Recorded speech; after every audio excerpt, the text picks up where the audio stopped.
we've been looking at this a lot, really, and we've this is not new, but the combining of arts and science is something that I think WePlay do very incredibly well. So understanding, sport is an emotional industry. It's an emotional. The fans are emotional. You're talking to, raw emotions when we're talking to audiences, which I think is quite unique to someone maybe that's going to buy a product off the shelf or buy a finance product. So that in itself is quite unique, and tapping into those different audiences who are continually changing as sports evolves, as generations evolve, and their tastes and communities evolve. So there's a constant state of change. There's also a lot of unknowns, much like the Champions League. You don't know if you're going to win. You don't know what the next season looks like, or even who your partners might be. So, there's that being able to be very agile and change, and I think it feels much more, much quicker, and you have to be much more agile than when I've worked for other industries. Hoe laat je grote klanten groeien terwijl de hele wereld toekijkt? In sportsmarketing is het altijd go-time. Projecten gaan razendsnel, het werk stopt zelden om 5 uur en alles is gestoeld op harde data. Om dat aan te kunnen heb je een team nodig dat als een echte Johan Cruijff perfect aanvoelt waar de bal naartoe gaat. Welkom bij Agency Live, de podcast voor agency professionals die zich een weg banen door de prachtige chaos van onze sector. Ik ben Louise. En ik ben Robin. Vandaag raken we enkele hete agency-thema's aan. Van risico- en portfoliobeheer tot het uitbouwen van flexibele teams en het managen van de verwachtingen van de meest veeleisende klanten ter wereld.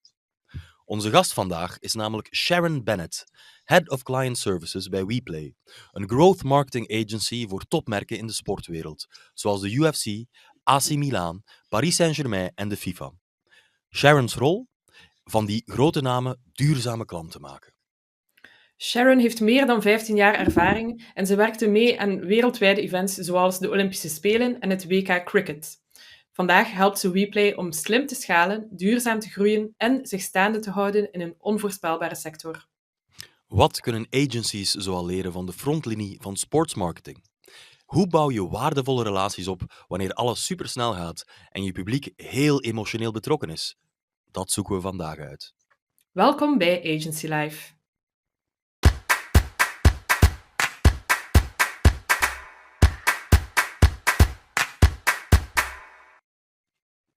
Maar eerst even dit. Iedereen weet dat winnende teams werken met Teamleader Orbit. Jongleer jij regelmatig met 1000 projecten en 100 pitches tegelijk en een team dat half remote en half op cafeïne draait? Dan ben je niet alleen. Als je agency snel groeit, moet je structuur dat tempo kunnen volgen. En net daar is Teamleader Orbit bijzonder goed in. Deze all-in-one tool geeft je helder zicht op je pipeline, je mensen en je winstgevendheid, zodat je slimmer groeit en niet gewoon harder werkt. Weten of Orbit iets is voor jouw agency? Surf dan naar teamleader.eu/orbit en boek een gratis assessment. En dan nu over naar Sharon. Louise, de bal ligt bij jou. Hey Sharon, welcome to our podcast. Hi guys, nice to see you. Before we dive in, let us and get the audience get acquainted with sports marketing at WePlay. What services fall under the umbrella of sports marketing? So WePlay is full service in terms of sports marketing. In terms of we offer multiple services, certainly more than 4. So it covers everything from strategy and creative strategy and business and strategy, digital media, creative services, and technology. We have a number of proprietary products that we offer our clients. So we can offer the full service, or we can specialize in just one for our clients. Mm-hmm. Not too long ago, or not that long ago, Paris Saint-Germain claimed the historic Champions League title. A double question in that regard. Which part did WePlay play in all that? And how did you, yourself and your team experience the win? Could you enjoy it, or did it just create more hard work? Well, where do I start? Yeah, certainly working with Paris Saint-Germain is fantastic, and the agency WePlay, I've worked with them for many years. I've been fortunate to be at WePlay for just under 2 years now, and as you say, they most recently won a number of trophies, including the the iconic Champions League trophy. So we were working with them throughout the entire competition. And as anyone that follows the Champions League will know, you don't know if you're going to be in the final. So a lot of it is contingency planning, scenario planning to understand what will happen should they qualify, should they get into the quarterfinals, the semi, and then the final. So yeah, a broad set of services for them, mainly around digital media and digital strategy. And did we watch it? We were all watching it on the Saturday evening. We have a WhatsApp channel with the client, and it was incredibly exciting. And I'm sure anyone that likes or knows football and is aware of Paris Saint-Germain, their entire approach to the team strategy and also on and off the pitch is very innovative. And they're trying something quite unique within that top tier of football or soccer. So yeah, super interesting. And the partnership continues as they're off to the Club World Cup, the FIFA Club World Cup. So the partnership continues through that as well.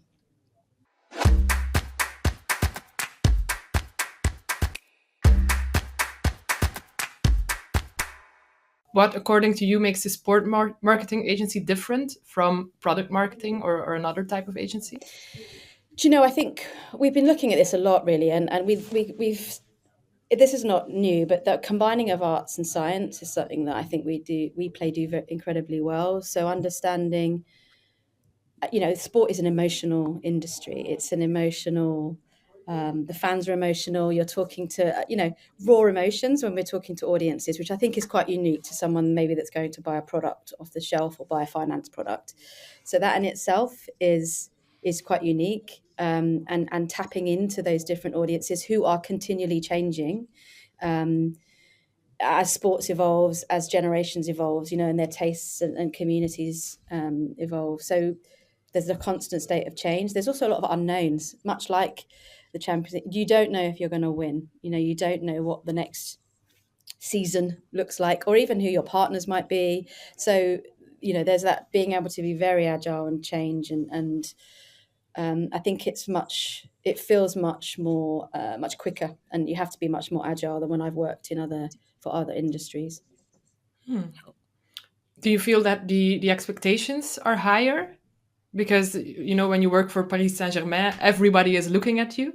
Yeah, definitely. There's definitely a need. We work with high performance teams, not exclusively. We also like to support, I personally do as well, the growth of awareness of sports that need to increase participation, perhaps less well-known sports. But for the majority of our clients, the top tier of elite sports performance, the professionals that we work with day to day are at that level as well. They're working with the CEOs, the chairmen, the owners of those particular clubs. So what comes with that is that expectation, which is high, and they want results quickly, and they want to know that everything we're doing is driven by data and their KPIs. So that brings another level of pressure as well. But it's good. I mean, I think, and the fact that we work across so many different sports allows us to transfer knowledge across within the sports ecosystem, the different types of sports properties you might have. Mm-hmm. To me, it feels that the world of sport marketing is still very much developing, that the template's not there yet. Do you feel that at WePlay that you guys are at the forefront of that? Absolutely. Yeah, I genuinely do. We are really... There are some set templates within sport, playbooks within sport, that are quite traditional, but it's such a fast-paced, evolving industry, both in terms of the different platforms that are available to fans to engage with sports. The different formats are changing. The fragmentation of media in which fans can access sport, as I'm sure you know, is increasingly fragmented. So we're constantly evolving to work with rights holders, with clubs, and even broadcasters to understand, what do our clients need to do to stay relevant and adapt to those changes in the industry.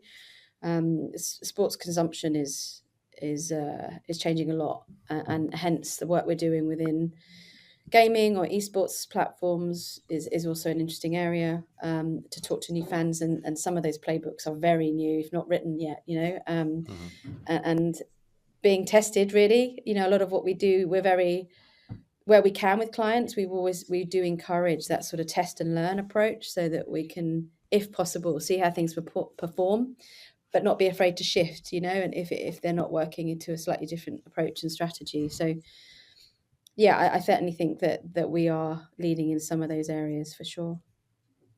Is it a competitive market, the world of sports marketing? Yes, Yeah. it is. You have some traditional agencies that are sort of what I call kind of pure sports marketing, and that's all they've done and that's what they do. And then you have some of the larger networked agencies that are definitely, working with brands that are operating within sport, whether it's through partnerships. And so that's adding to competition. Then you have some really niche boutique agencies that maybe specialize in just certain sports. So, and have done for a long time. So it is competitive. I guess it makes it exciting. We don't tend to sort of find that we're always, because we're quite integrated and offer a number of different services. It does mean that we are not always coming up against the sort of same, from as far as I'm aware, agency sets that we compete against. But it does, it's also the competition for talent and in recruitment. So sport is a great industry, and a lot of interest, and a lot of people want to work in sport, and we want to make sure we get the best people as well, that are right for WePlay, but equally it's competitive. So it's competitive in a number of ways. And I guess the other thing I'm seeing more of at the moment is clients building out internal teams, which I know isn't unique to sport. But as you mentioned earlier, Robin, I think some areas, some businesses within, or teams within sports organizations are less mature. But I think as they mature, that often comes with their growth of growing out those internal teams and offerings, which has pros and cons, I think.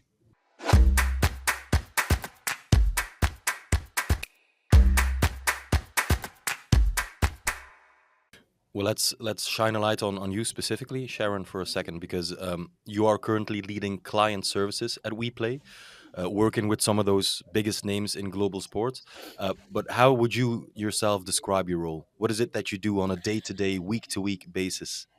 Yeah, the head of client services role, particularly at WePlay, combines a number of different areas. So it's very much operational. So understanding, who are the people we need, who are the teams we need, how do they operate effectively together, what are the systems and processes that we might use. But equally, it's on looking at our, obviously, delivery, how we're servicing clients, are we meeting their expectations, meeting their KPIs. So it's about performance. And then it's also about growth and, how do we as a business continue to grow our clients, not just from a sort of revenue perspective, although clearly that's very important, but just, the opportunities that we see for our clients to be more successful, and how do we take that? So I'm often, I guess, spinning a lot of plates, as you say, and that needs to happen in this role. It has to be quite holistic. What are the main metrics that your clients are looking for at the moment? Yeah, I mean, there are several. So it can range from reaching new audiences in new markets. So, reaching markets they're not currently in, or just expanding their market share and audiences in those particular markets. It could be social growth. For some of our clients, it's really about building the number of their, not just vanity metrics, but just the engagement and the quality of their fans. For some of our clients, it's who have a huge audience base already. It could be, how do we monetize those fans? So how do we build loyalty? How do we introduce them to membership programs or subscriptions that you might find? So it will vary depending on the project, but everything we do is very much grounded in data to really inform what those KPIs are, and then a strategy for how we're going to get there. How do you make those KPIs, those raw numbers on a sheet, how do you make them meaningful to those high-level clients? So you're absolutely right. We work with a lot of data and a lot of numbers, and depending on clearly how senior often the stakeholder is, they're time poor. So really it's about how do we really draw from all of the data and the KPIs that we've reached the key insights that will inform their strategies and their growth plans themselves. So it might be that they are looking for specific numbers to attract different partners, or moving into a different market where they need to open up conversations with new partners in that particular region. So for us, as well as the data, it's about drawing those sort of so what moments from campaigns and activities and really turning that into tangible ideas that they can take, that the data will inform. So that might be a campaign, it could be any number of things, but it's really drawing from that data. What are the key insights? And how does it address the challenges that they called out at the beginning of the campaign? And we do that in a number of different ways in terms of how we present back the data. I'm wondering how that works with new clients, because in the early days of working with a client, you don't have the data to prove yet that you're doing good. So how do you earn the trust of a new client and make them feel like things are moving? Yeah, I mean, for many of our clients, that's often a part of the brief is, they are relatively new, or they've got a new format or product that they need to raise awareness of. And so we're often brought in to help them build that data and really understand where the growth opportunities are. In terms of adding value to clients, when they haven't got that data say already, we're very much in understanding what does good look like for them, even in the short term and then the longer term, and then making sure that we're meeting those short-term goals, but also with a view to that longer-term objective that might have. On a practical sense, it's very much regular communications, status updates, check-ins, all of the usual things you'd expect, just to give the client that confidence that the team are working on that and that we are making progress. And just really working with them to understand what those, even if they're relatively small compared to, say, a Paris Saint-Germain, what are the metrics that they need to help them and be successful in understanding what they are and how we can support that. There's probably different maturity levels in your partners then as well. I can imagine some sports brands saying, okay, we know the game, we want to sell more tickets, but then others say, okay, we want to get started in marketing or brand better for whatever goal. How do you approach that? Yeah, and you know what, that for me, that makes the role exciting. And we say sort of never 2 days are the same, and I think that's exactly where that sort of plays into it, where you could be working with an incredibly established competition organisation, and as you say, their brief would be quite different. But equally, we work with new, progressive, emerging sports and sports properties, particularly in women's sport, where there is still huge growth opportunities and a need to build sustainable growth strategies for women's sport. So we would look at different products, maybe different the team structure and setup. We have a number of services and that we're trying to turn into like a product offering. So it's much easier from a client's perspective to work with us in that way, and it's almost not quite off the shelf, but we would clearly adapt it. The output isn't the same, but the methodology and the approach we use would be similar. So it's really about finding different sort of methodologies and ways of working for those different teams, and scaling teams as well. We don't always have to flood a team with lots and lots of people at different levels. Sometimes you need a small but perfectly formed team just to execute, quickly, with experience. So we're just adaptable.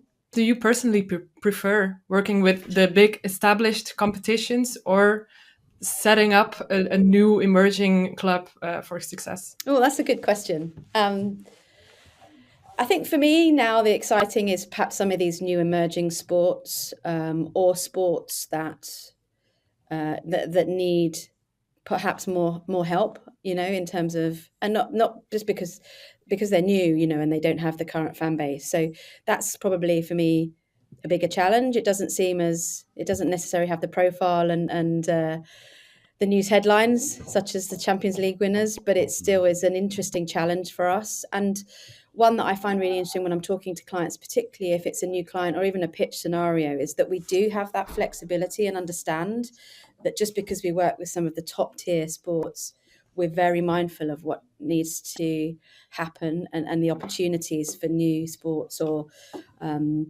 sports that are less well known, and therefore, so for me, I think probably new emerging sports. I'm also very supportive of sport for all, and making sure that we can, how do we help our clients make their sports more accessible and increase and improve participation at all levels.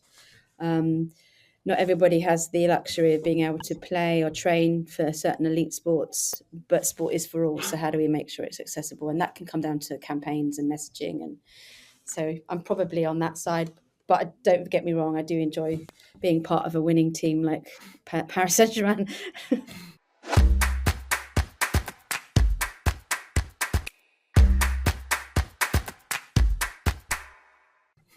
Yeah, I can imagine.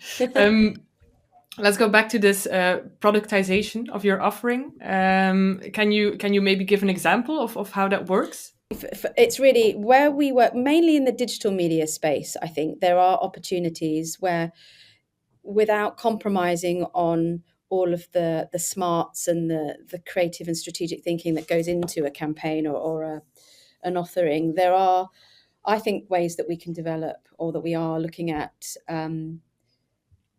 a product that can be repurposed and reused for different accounts. Now, it wouldn't mean that the actual end product is the same or the deliverable, but how we get there can be a lot quicker, and perhaps more efficient, because it's a tried and tested approach. So we're looking at how we can perhaps create some of those products for our clients, whether they need to just act fast. So we need a plug and pay option really quickly, or perhaps they are on that sort of more earlier part of their journey where they are building fans and therefore budgets, quite frankly. So how can we be part of that journey with them by offering them something that's perhaps a bit more affordable and accessible, but that we know will work. Mm-hmm. So it's kind of like creating a package of like a starter pack to launch a new club, something like that.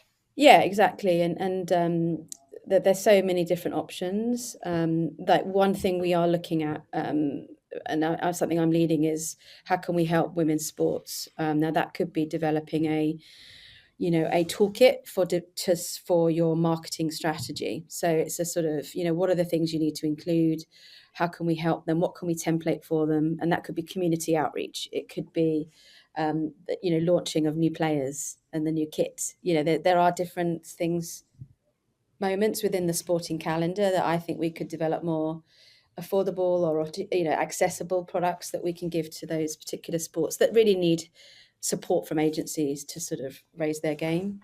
How do you see automation adding value to the services of WePlay? We're looking at it in a number of ways. We're looking at it both in terms of how we service our clients, particularly within digital media. So, are there elements of what we do within the digital sort of media and optimization process, in terms of advertising, that automation could come in and help time and make sure that if that's automated, that allows us to spend more time perhaps on strategy and really thinking at that higher level.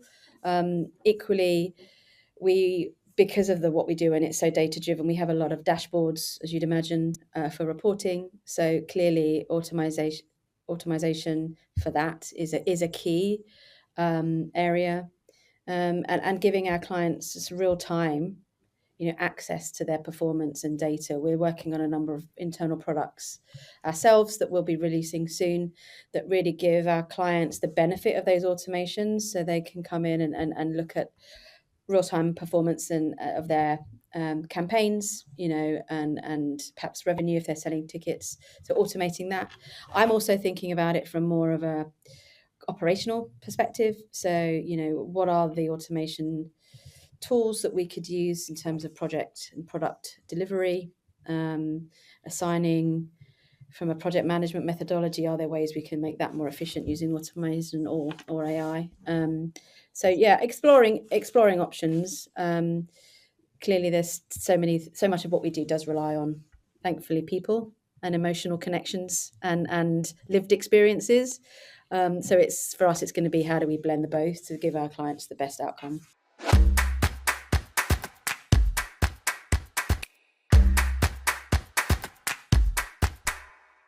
A lot of agency leaders who listen to this podcast, they might recognize the feeling: big name clients, big budgets, sometimes big egos.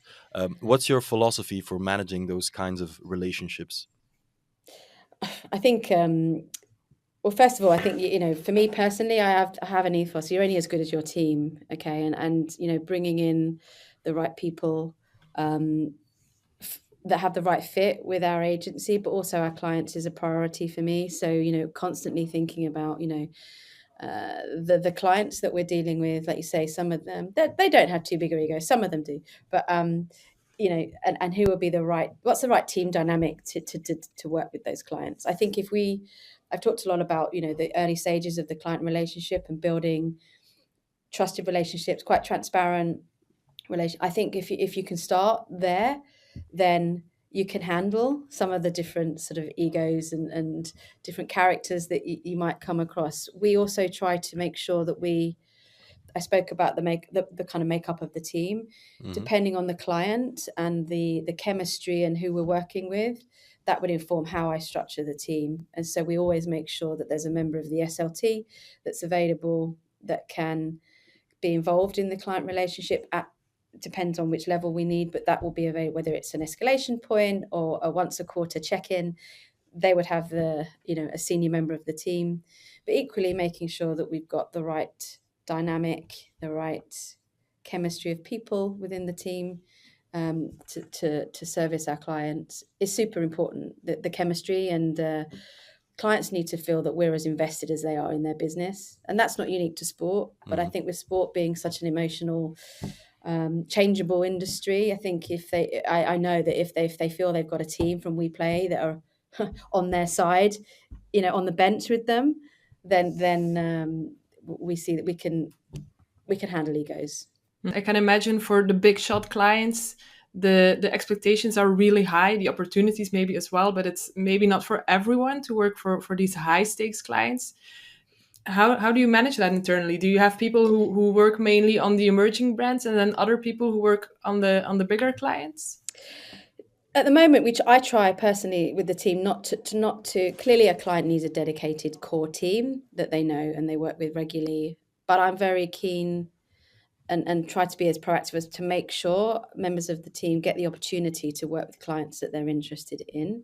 What kind of talent do you attract at WePlay? Or more importantly, what kind of talent do you need to be successful in the fast-paced sports marketing world?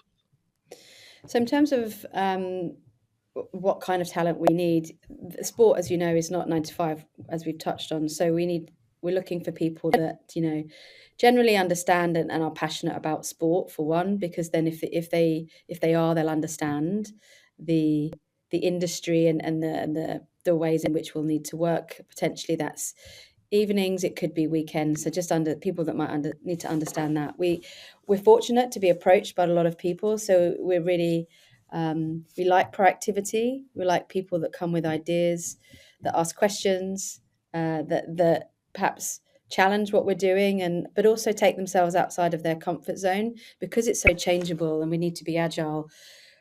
We kind of need people. Yes, there's the concept of staying in your lane, but we also need people that are going to perhaps push themselves and try something new, so that we can deploy a team quickly, and that might need some different skill sets. So people that are kind of up for that challenge, for perhaps not working the standard 9 to 5, for trying new things, passionate about sport.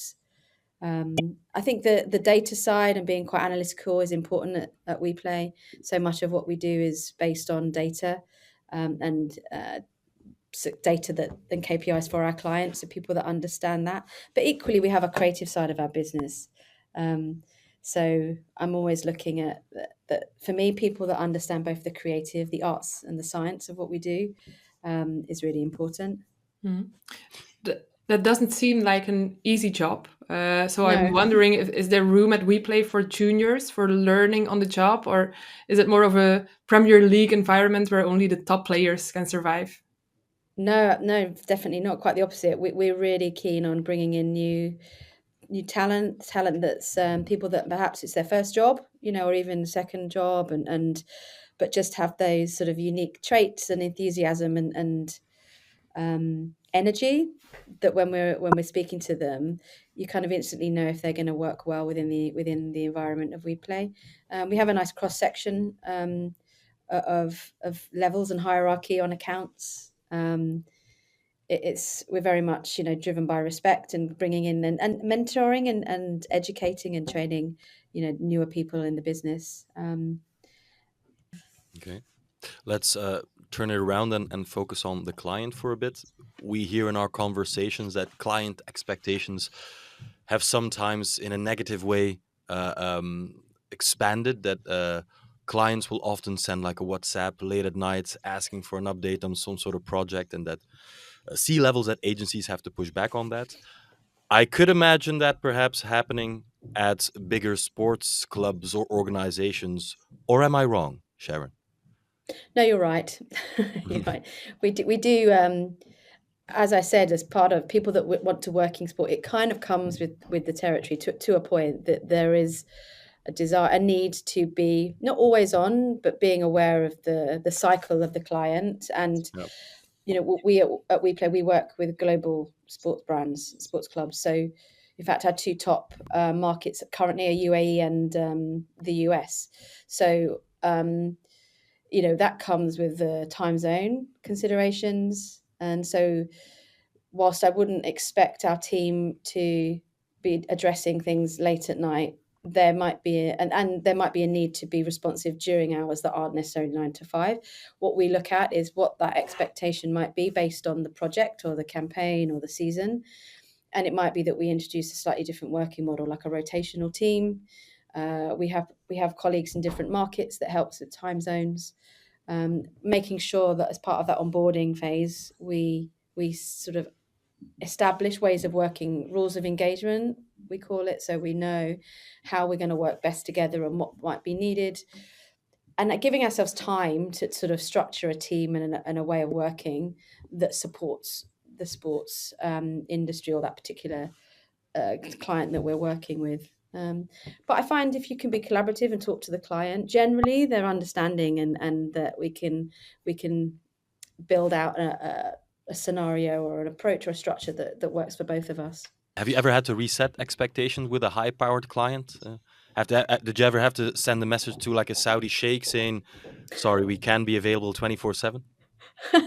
Not quite like that, no. But we've worked with them to sort of establish what the main communication method would be and tried to streamline the points of contact so we're all clear of what's required and when. As I said, rotational team, so we're sharing across the team, and what, that actually builds camaraderie in the team because you're helping each other, and we might have to provide, let's say, weekend cover for an event, or and making sure if we're all working together to perhaps release the pressure from somebody else. Mhm. It actually indirectly builds morale in the team because you are coming together to help each other out. On the upside, we're fortunate to be invited to some of the best sporting events in the calendar. So that there are pros to working within sport and around different sort of time zones, I guess, or different sort of working days. And we sometimes adapt based on the campaign. So we might require people to start early but finish early, or give them some time back on a Friday. And we obviously offer time off in lieu and all of that sort of stuff. But that comes with resourcing challenges itself. Mm-hmm.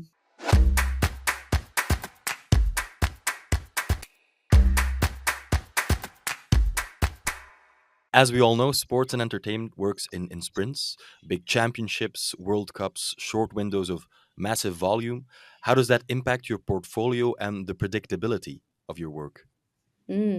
So we have, as I said earlier, we do work across a number of different, so our portfolio is quite broad in terms of the actual sports we work with. So everything from curling to MMA to football to tennis.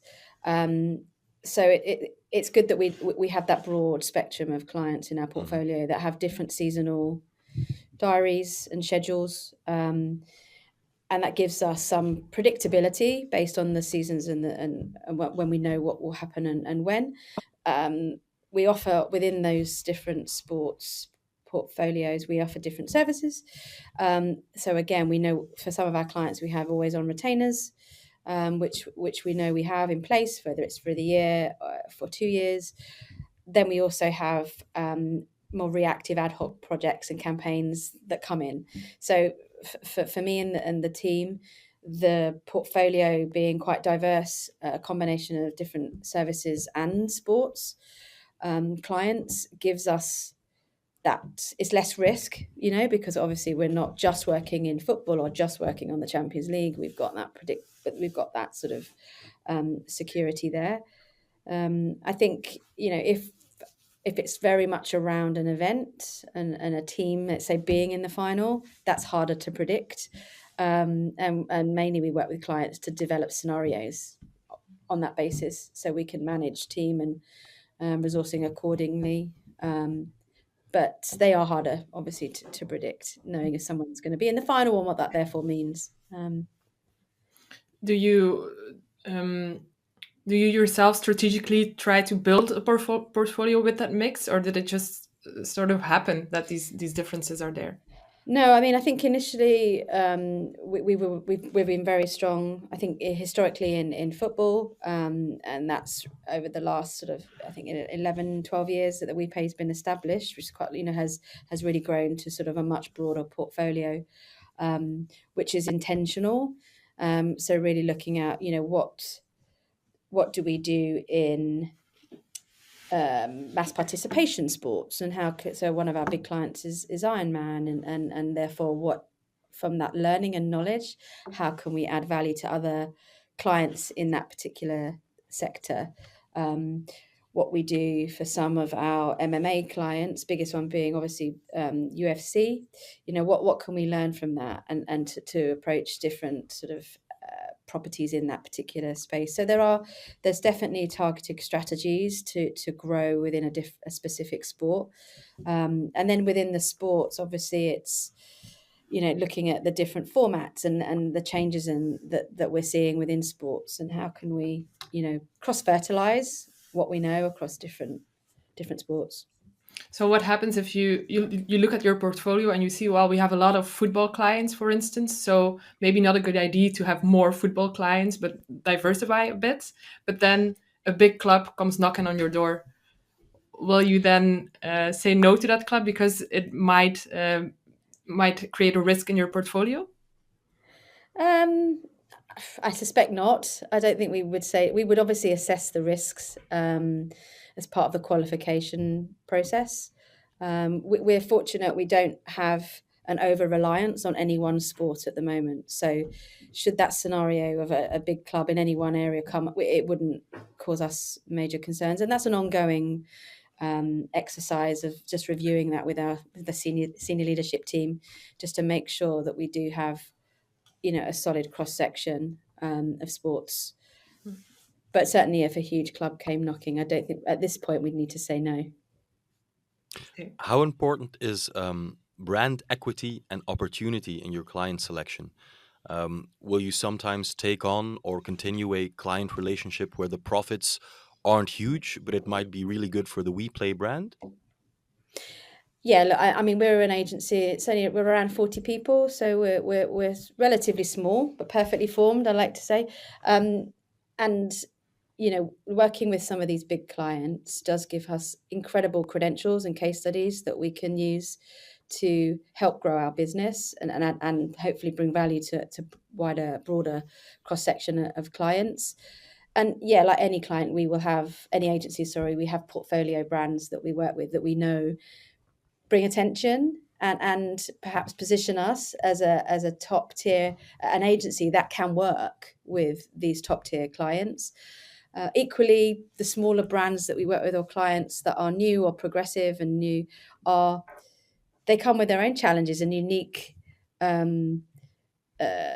challenges and ways of working. So they're also appealing to other clients that would consider themselves in sort of in that, I guess, demographic.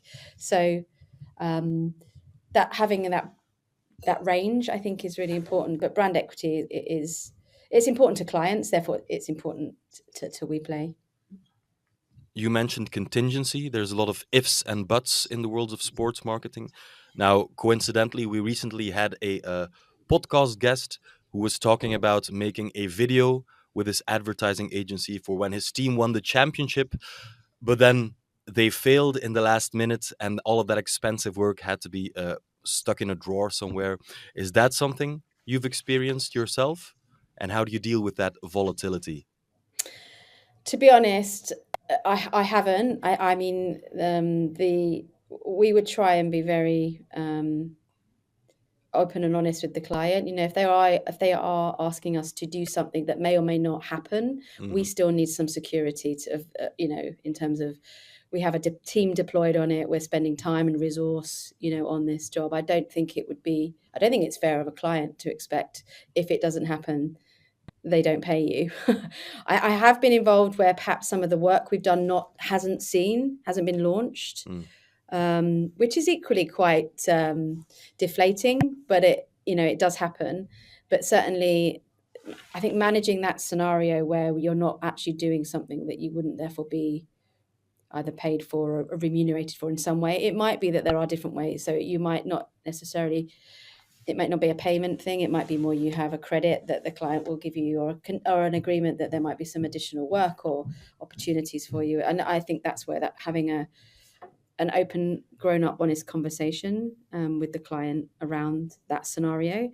I think that for me would be a red flag if there was a potential that we're doing all of this work and we might not get recognised for it. And I certainly think my FD would say that too. I think we can wrap it up almost. I maybe had one final question for you, Sharon. Do you have one project in particular you're looking forward to right now? What's on your agenda? What I'd love to be doing is working or collaborating with a brand that is looking to invest in women's sport in some way and helping them really activate, grow awareness, think about the campaigns and work across that, what they're doing with that particular women's sport. So you're seeing some brands entering that space. There's still a lot of work to do, but I'd love to find a brand partner that is looking to do that and work with them to make that happen. Okay, so if anyone is listening to this podcast and is in women's sports, reach out to Sharon. Absolutely. Yeah, we've got lots of ideas. Yeah. Sharon, thank you. Thank you for all the sharp insights. You've given us a lot to think about. I do think sports marketing is an evolving branch, let's say, in the bigger marketing sphere. And I think it's a very interesting one to keep an eye on. So thanks for informing us on the ins and outs. Where can our listeners connect with you or learn more about WePlay? So I'm available on LinkedIn, Sharon Bennett, and WePlay, our website is weplay.co, so you can find my details on there as well. Okay. And you, dear listener, thanks again for joining us. This was Agency Life by Teamleader. Don't want to miss a single episode? Well, then head over to thisisagencylife.com or agencylife.be or agencylife.nl so you can binge all of our lovely, lovely content in between 2 games of your favorite sports team. Obviously. Catch you next time. See you. Bye-bye.